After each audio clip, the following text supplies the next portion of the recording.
ఈ రంజాన్ మాసంలో మామూలుగా అయితే 5 సార్లు మనమంతా కూడా నమాజ్కి పోతాము. రాత్రిపూట కూడా అందరం ఒకచోట ఏకమై తరావీ నమాజ్ కూడా చేస్తాము. ఈ రంజాన్ మాసంలోనే మనం దాన ధర్మాలు ఇంకా ఇటువంటివన్నీ ఎక్కువగా కూడా చేస్తూ ఉంటాము. ఇవన్నీ కూడా ఇటువంటి మాసంలో మనం చాలా పవిత్రంగా భావించి ఈ మాసంలో మనం అన్నీ కూడా చేస్తూ ఉంటాం. కానీ ఇటువంటి పరిస్థితుల్లో మీ అందరికీ కూడా ఇటువంటి విన్నపం చేయాల్సి వస్తూ ఉంది అని అంటే నాకు కూడా మనసుకు చాలా చాలా కష్టంగానే ఉంది. కానీ దేశంలో ఏం జరుగుతూ ఉంది, ప్రపంచంలో ఏం జరుగుతూ ఉందన్న సంగతులు మీ అందరికీ కూడా తెలిసిన విషయాలే. అందరూ కూడా చూస్తూనే ఉన్నారు.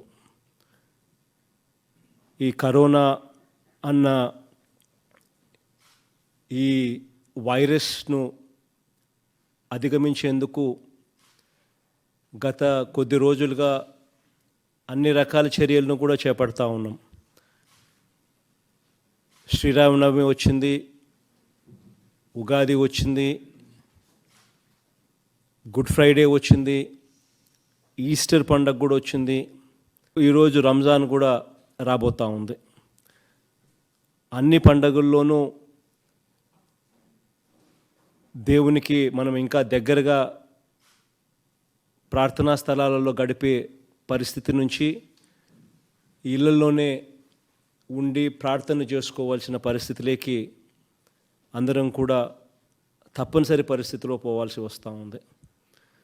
ఇందులో భాగంగానే మీ అందరితో కూడా నా రిక్వెస్ట్, ఈ రంజాన్ మాసంలో మీరందరూ కూడా సహకరించాలని, అందరూ కూడా ఇళ్ళల్లోనే ప్రార్థనలు చేసే విధంగా చెప్పాలి అని, అందరికీ కూడా జరుగుతూ ఉన్న పరిస్థితులు అందరికీ కూడా చెప్పి అందరినీ కూడా ఇళ్ళల్లోనే ఉండి ప్రార్థన చేసుకునేటట్టుగా సహకరించాలని మిమ్మల్ని అందరినీ కూడా అభ్యర్థిస్తూ ఉన్నాను. ఇది చాలా మనసుకు కష్టమైన మాట అయినా కూడా చెయ్యక తప్పని పరిస్థితుల్లో మీ అందరినీ కూడా ఈ రిక్వెస్ట్ చేస్తూ ఉన్నాను. సో దయచేసి అందరూ కూడా